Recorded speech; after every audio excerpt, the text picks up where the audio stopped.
உக்ரைனுக்கு எதிராக ரஷ்யா ஒரு கொடூர தாக்குதலை நடத்தினாங்க. கிட்டத்தட்ட 11 மணி நேரம் அந்த தாக்குதல் இருந்துச்சு. இது எல்லாத்தையுமே போன வீடியோவில் நீங்கள் பார்த்துருப்பீங்க. அதன் பிறகு என்ன நடந்துச்சு அப்படிங்கிறது எல்லாமே பயங்கரமான ட்விஸ்ட்டு தான். நாட்டோ நாடுகளுடைய கூட்டமைப்பு துருக்கியில் வச்சு நடக்க போகுது அப்படின்னு சொன்ன உடனே நாட்டோ நாடுகள், ஏகப்பட்ட நாடுகள் நம்ம ஒற்றுமையாக இருக்கணும், நம்ம ஒத்துமையாக இருக்கணும், ஏந்திரி ஏந்திரி அப்படின்னு சொல்கிற மாதிரி மாற்றி மாற்றி மாற்றி ஒற்றுமையாக இருக்க வேண்டும் அப்படின்னு சொல்கிறாங்க. திடுதிப்புன்னு பார்த்தா இன்றைக்கி ட்ரம்ப் அவர்கள் யூரோப் நாடுகள் எல்லாமே மூன்றாம் தர நாடுகளாக பிஹேவ் பண்ண ஆரம்பிச்சிட்டாங்க அப்படிங்கிற ஒரு வார்த்தையை பிரயோகிச்சிருக்காரு. அது என்ன மூன்றாம் தர நாடுகள்? குறிப்பாக ரஷ்யாவுக்கு எதிராக யூரோப்பினுடைய நிலைப்பாடு எதுவுமே சரியில்லை அப்படின்னு சொல்லிட்டு இருந்த ட்ரம்ப் அவர்கள் இன்றைக்கி ரஷ்யாவுடனான பேச்சுவார்த்தையை டெலிஃபோன் வழியாக முடிச்சிருக்கார் அப்படின்னு சொன்னால் எப்படி இருக்குது? MiG-29 ரக விமானம் ஒன்று அப்படியே காலி ஆயிடுச்சு அப்படின்னு சொல்கிறாங்களே. உக்ரைனுடைய அதிபர் ஜெலன்ஸ்கி அவர்கள் ஒரு வெற்றி பார்ட்டி ஒன்று கொண்டாடிட்டு இருக்கார் அப்படின்னு சொல்கிறாங்களே. என்னென்ன நடந்திருக்கு அப்படிங்கிறத இந்த ஒரு பதிவு வழியாக பார்க்க போகிறோம். எல்லாத்தையும் பார்த்துடலாமா? உக்ரைனுடைய ட்ரோன் அட்டாக் இதை தான் கொஞ்சம் நாட்களாகவே தொடர்ந்து பார்த்துட்ருக்கோம். ஏன்னா அந்தளவுக்கு சிவியராக உக்ரைனுடைய ட்ரோன் அட்டாக் அப்படிங்கிறது இருக்குது. ஒவ்வொரு 52 செகண்டுக்கும் ட்ரோன் வழியாக ஒரு தாக்குதலை உக்ரைன் செய்து கொண்டிருக்கிறார்கள் அப்படிங்கிறத உக்ரைனுடைய மினிஸ்ட்ரி ஆஃப் டிஃபென்ஸ் வெளியிட்டிருந்தாங்க என்பதும் குறிப்பிடத்தக்கது. இப்போது உக்ரைன் என்ன சொல்லியிருக்காங்கன்னா, நாங்கள் ரஷ்யாவினுடைய MiG-29 ரக விமானத்தை கிரீமியாவினுடைய பெல்பக் ஏர்பேஸில் வச்சு அடிச்சிட்டோம். இந்த பெல்பக் ஏர்பேஸில் வச்சு MiG-29 வந்ததை நாங்கள் கண்டுபிடித்து அதை அழிச்சிட்டோம், அதற்கான வீடியோ இதோ அப்படின்னு சொல்லி வீடியோ எவிடன்ஸை கொடுத்துருக்காங்க. MiG-29 ரக விமானம் அதுவும் ஒரு ட்ரோன் அட்டாக் வழியாக காலியாக இருக்குது அப்படின்னு சொல்கிறத ரஷ்யா ஒத்துக்கொண்டார்களான்னு கேட்டால் ஒரு இழப்பு வந்திருக்கு. பட் அந்த இழப்பு உண்மையிலேயே உக்ரைன் சொல்கிறது தானே அப்படிங்கிறத நாங்கள் அசஸ் பண்ணிவிட்டு சொல்கிறோம் அப்படின்னு மட்டும் சொல்லிட்டாங்க. அப்படின்னா கண்டிப்பாக ரஷ்யாவுக்கு அது ஒரு பேரிழப்பு தான். கிட்டத்தட்ட 42% மேலே ஆயில் ரிஃபைனரி இந்த நிறுவனங்கள், தொழிற்சாலைகளை நாங்கள் ஒட்டுமொத்தமாக ரஷ்யாவுக்குள்ளேயே அழிச்சிட்டோம் அப்படின்னு சொல்லக்கூடிய அறிவிப்பையும் இன்றைக்கி ஜெலன்ஸ்கி அவர்கள் குறிப்பிட்டிருக்கிறார். ஆல்ரெடி நேற்று இல்லாட்டி முந்தானத்து ஒரு பதிவு போட்டிருந்தேன். இந்த ஃபியூயல் கிரைசிஸ் அப்படிங்கிறது கண்டிப்பாக ஃபுட்டினுடைய ப்ரைஸை எந்த விதத்துலையும் பாதிக்கலை அப்படின்னு சொல்லி ரஷ்யாவே சொல்லியிருந்தாங்கன்னு. ஸோ ஃபுட் ப்ரைஸ் இன்க்ரீஸ் ஆகுமா இல்லையா அப்படிங்கிற ஒரு குரல் ரஷ்யாவுக்குள்ளே உயர்ந்ததுனால தான் ரஷ்யா இந்த ஒரு வார்த்தையை சொல்ல வேண்டியதாக இருக்குது. அதே மாதிரி இப்போ அதை உறுதிப்படுத்தும் விதமாக 40% மேலே ஆயில் ரிஃபைனரி கெப்பாசிட்டியை நாங்கள் அழிச்சிட்டோம் அப்படின்னு சொல்லி உக்ரைன் அதிபர் ஜெலன்ஸ்கி அவர்கள் சொல்லியிருப்பது ரஷ்யாவுக்கு ஒரு பெரும் பின்னடைவு தான். சரிப்பா, அப்படின்னா ரஷ்யா உக்ரைன் போரில் முதல் நாடாக உக்ரைனுக்கு உதவி செய்த நாடு எது அப்படின்னு கேட்டிங்கன்னா போலந்து தான். ஏன்னா ஜெர்மனி அவங்களுடைய ஆயுதங்கள்லாம் அனுப்புறதுக்கு தயாராக இருந்தாங்கப்பா. அப்படின்னா என் நாட்டு வழி அனுப்பக்கூடாது, ஓ நாட்டு வழி அனுப்பக்கூடாதுன்னு சொல்லி ஏகப்பட்ட பிரச்சனைகள் வந்தபோது போலந்து தான் சொன்னாங்க, ஏன் நாட்டு வழியாக நீ உக்ரைனுக்கு என்ன வேணாலும் உதவிகள் செஞ்சுக்கோ அப்படின்னு சொல்லி. ஒரு கட்டத்துக்கு மேலே போலந்தினுடைய விவசாயிகள் உக்ரைனுடைய விவசாய பொருட்கள் அவங்க நாட்டுக்குள்ளே வர்றது அப்படிங்கிறதுக்கெலாம் எதிர்ப்பு தெரிவித்த பிறகு தான் போலந்து கொஞ்சம் கொஞ்சமாக இந்த கேம்லேருந்து வெளியில் வராங்க. அதன் பிறகு உக்ரைனுக்கும் போலந்துக்கும் ஆகவே இல்லை, ஏகப்பட்ட இடத்துல உரசிக்கிட்டே இருந்தாங்கன்னு வச்சுக்கோங்களேன். திடுதிப்புன்னு பார்த்தா போலந்து உக்ரைன் மோதிக்கொள்ள போகிறார்கள், கண்டிப்பாக ரஷ்யாவினுடைய அடுத்த டார்கெட்டை போலந்து தான் சொல்லி உக்ரைன் சொல்ல, என்ன ஏண்டா கோர்த்து விடுற அப்படின்னு சொல்லி போலந்து உக்ரைன்கிட்ட சொல்ல, இப்படின்னு ஒரு பிரச்சனையே ஓடிட்டு இருந்துச்சு. இது போலந்தினுடைய அரசியல்லையும் நிறைய இடத்துல பேக்ஃபயர் ஆச்சு. இப்போ போலந்தினுடைய அரசியல்வாதிகள் என்ன செஞ்சுருக்காங்க, ஓகே அப்போ உக்ரைனுக்கு நம்ம என்னெல்லாம் உதவி செஞ்சுருக்கோம் அப்படிங்கிறத எல்லாருக்கும் தெரிகிற மாதிரி வெளியிட்டு விடுவோம். ஏன்னா ஒரு பெரிய சர்ச்சையே ஓடிட்டுருக்குல்ல, நான் உதவி செஞ்சேன், நீ உதவி செய்யலை, இந்த உதவிகள் அதிகமாக செஞ்சிட்டீங்க, இந்த உதவிகள் கம்மியாக செஞ்சிட்டீங்க, இந்த பிரச்சனையே வேணாண்டா, இந்த போலந்துக்கான நம்ம உதவிகள் டீக்ளாசிஃபை செய்யப்பட்டு விட்டது அப்படின்னு சொல்லி என்னென்ன உதவிகள் செஞ்சாங்க, எத்தனை ரூபாய் அதை கடன் வாங்கி செஞ்சாங்க, எத்தனை ரூபாய் அவங்களுடைய ஸ்டாக்லேருந்து எடுத்து கொடுத்தாங்க, உக்ரைன் அதற்கு எவ்வளோ ரூபாய் கொடுத்துருக்காங்க, பிற நாடுகள் எவ்வளோ ரூபாய் கொடுக்குறேன்னு சொல்லியிருக்காங்க, இப்படின்னு சொல்கிற கம்ப்ளீட் ஆடிட் ரிப்போர்ட் அப்படிங்கிறத வெளியிட்டிருக்காங்க. ஸோ போலந்தினுடைய இந்த கூற்று என்ன சொல்லுதுன்னா, உக்ரைனுக்கு இவ்வளோ உதவி செஞ்சுமே உக்ரைன் ஒரு நன்றி இல்லாத வேலையை செய்கிறது அப்படின்னு சொல்லி ரொம்ப பெரிய அளவில் யூரோப் நாடுகள் மத்தியிலேயே இந்த போலந்து உக்ரைனுடைய பதட்டம் போர் பதட்டத்தை விட கூடுதலாக பேசப்பட்டு வருகிறது. சரி, அப்போ உக்ரைனால் இப்போ போலந்துக்கு மட்டும்தான் சிக்கலான்னு கேட்டால் கண்டிப்பாக கிடையாது. நார்வேயும் ஒரு சிக்கலில் மாட்டியிருக்காங்க. இவ்வளோ நாள் ரொம்ப சீக்ரெட்டாக ஒரு ப்ராஜெக்டை ரன் பண்ணாங்க நார்வே. அந்த சீக்ரெட் ப்ராஜெக்டை ரன் பண்ணதோடு மட்டும் இல்லாமல் அதனுடைய ஸ்டாக் பில்ஸ் எல்லாமே அண்டர் கிரவுண்ட் ஃபெசிலிட்டியில் வச்சுட்டு இருந்தாங்க. அப்படிப்பட்ட நார்வேனுடைய NSM ஆன்டி ஷிப் மிசைல்ஸ் அப்படிங்கிறது அவங்களுடைய ரொம்ப நுட்பமான ஒரு ஆயுதம் தான். ஆனால் இந்த ஆன்டி ஷிப் மிசைல் அப்படிங்கிறத உக்ரைன் என்ன செஞ்சிட்டாங்க, நார்வே உக்ரைனுக்கு கொடுத்த போது அதை உக்ரைன் பயன்படுத்தி இது நார்வேன்ட்டு தான் நான் வாங்கினேன்ப்பா, நார்வே இந்த என்எஸ்எம் ஆன்டிஷிப் மிசைல்ஸை உருவாக்கிட்டு இருக்காங்க அப்படிங்கிற உண்மையை போட்டு உடச்சிட்டாங்க.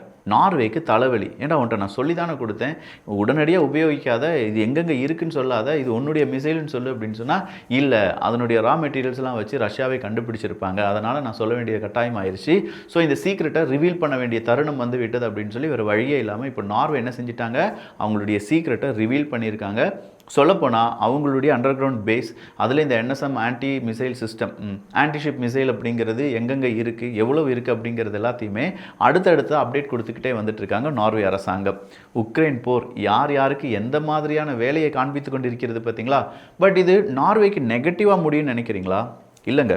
ஒரு நாடு அதனுடைய ஆயுதத்தை வெளிப்படையாக சொல்வதற்கு கொஞ்சம் காலதாமதம் ஆகலாம். ஏன்னா அந்த ஆயுதம் சரியாக வேலை செய்தா, அந்த ஆயுதத்தால் எவ்வளோ பெரிய உயிரிழப்புகள் ஏற்படும், அதை வந்து தியரிட்டிக்கலாக பார்க்காம ஏதாவது ஒரு பேட்டில் ஃபீல்டில் கொண்டு டெஸ்ட் பண்ணாங்கன்னா அதனுடைய இம்பேக்ட் என்ன அப்படிங்கிறதுல அவங்க கண்டுபிடிச்சி, இம்பேக்ட் கம்மியாக இருந்தால் அதை வெளியில் சொல்ல மாட்டாங்க, இம்பேக்ட் அதிகமாக இருந்தால் அதை உடனே ஃப்ளாஷ் பண்ணுவாங்க. அந்த மாதிரி ஒரு ஃப்ளாஷை தான் இப்போ யார் செஞ்சுருக்காங்க, உக்ரைன் செஞ்சுருக்காங்க. ஸோ உக்ரைனை பொறுத்த வரைக்கும் நார்வேக்கு அவங்க செஞ்சது மிகப்பெரிய உதவி. என்எஸ்எம் ஆன்டிஷிப் மிசைல் அப்படிங்கிறது இன்றைக்கி உலக நாடுகளுடைய குறிப்பாக இந்த மிலிட்ரி சம்பந்தமான நாளேடுகளில் தலைப்புச் செய்தியாக மாறி இருந்தது என்பதும் குறிப்பிடத்தக்கது. ஸோ நார்வேக்கு ஹாப்பி என்னாச்சு, இதனால் நிறைய ஆர்டர்ஸ் வரும் அப்படின்னு நினைக்கிறாங்க. பட் போதுமான அளவுக்கு குவான்டிட்டி அவங்களால இப்போதைக்கு மேனுஃபேக்சர் பண்ண முடியுமான்னு கேட்டால் இல்லை. கூடிய சீக்கிரம் இந்த மேனுஃபேக்சரிங் அப்படிங்கிறத நாங்கள் அதிகப்படுத்துகிறோம் அப்படிங்கிற ஒரு வார்த்தையும் நார்வே அரசாங்கம் கொடுத்திருக்கிறார்கள்.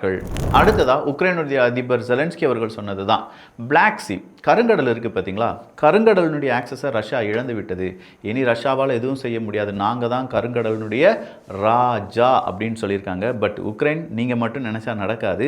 ஏன்னா பின்னாடி ரஷ்யா, துருக்கி இருக்காங்க, இவங்க 2 பேரும் சேர்ந்து இருக்கக்கூடிய படைகள் இருக்குது, இவங்க 2 பேருக்குமான திட்டங்கள் இருக்குது. இதை தாண்டி உடனடியாக துருக்கி உக்ரைன் சொல்கிறது சரி அப்படின்னு சொல்லி சம்மதிக்க மாட்டாங்க. ஸோ பிளாக் சீனுடைய ஒட்டுமொத்த ஆக்சஸையும் ரஷ்யா இழந்து விட்டது அப்படின்னு சொல்லி ஜெலன்ஸ்கி அவர்கள் சொன்னதற்கு பின்பு ரஷ்யாவினுடைய அதிபர் புட்டின் அவர்கள் என்ன சொல்ல போகிறார் அப்படிங்கிறதெல்லாம் பொறுத்திருந்து பார்க்கலாம்.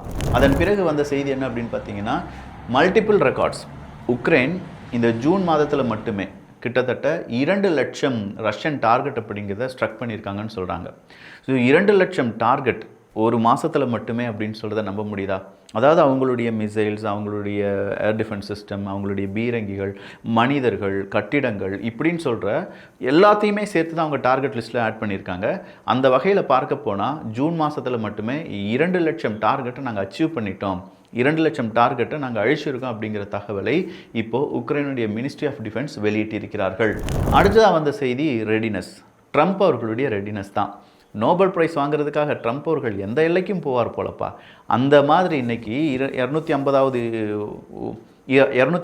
பிறந்தநாள் தினத்தை அமெரிக்கா கொண்டாடி வருகிறது. இந்த நேரத்தில் மச்சானும் ஃபோன் பண்ணிக்கிட்டாங்க.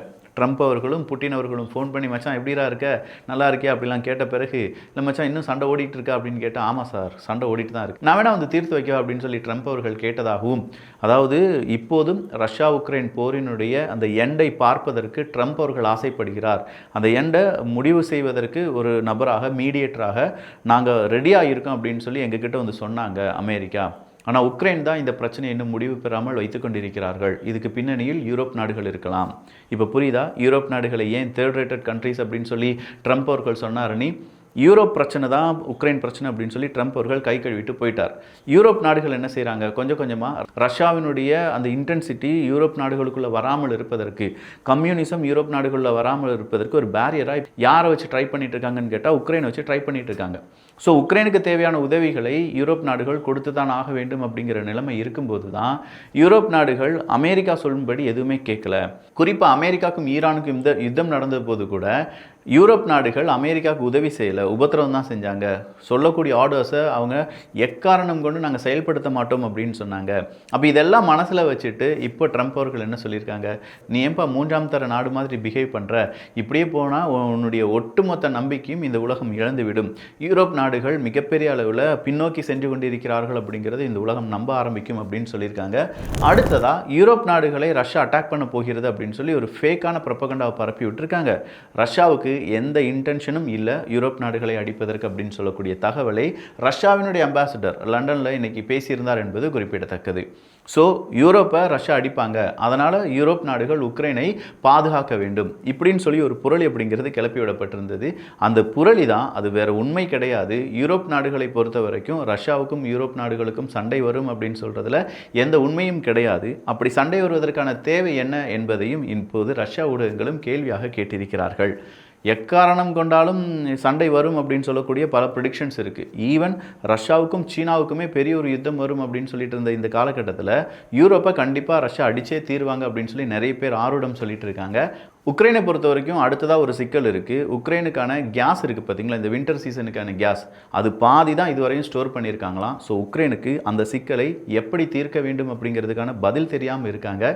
ஸோ ரஷ்யா இவ்வளோ அமைதியாக ஒரே ஒரு நாள் மட்டும் அட்டாக் பண்ணிட்டு விட்டுருவாங்களான்னு கேட்டால் கிடையாது. வின்டர் சீசனுக்காக வெயிட் பண்ணிட்டு இருப்பாங்க. அடுத்தடுத்த அப்டேட், ரஷ்யாவினுடைய அடுத்த தாக்குதல் எப்படிதாக இருக்க போகிறது, முக்கியமாக சில இடங்களை ரஷ்யா கையகப்படுத்தியிருக்காங்க அப்படிங்கிற தகவல் வெளியாகி இருக்கிறது. அதெல்லாம் வேறொரு பதிவில் பார்க்கலாம். இந்த பதிவை பற்றி உங்களுடைய கருத்துக்கள் இங்கே வரவேற்கப்படுகின்றன. எல்லோரும் வியூகத்தில், தமிழ் வியூகத்தில் இணைந்திருங்கள். நல்லதை பகிர்ந்து நல்ல சமுதாயத்தை உருவாக்குவோம். நன்றி, வணக்கம்.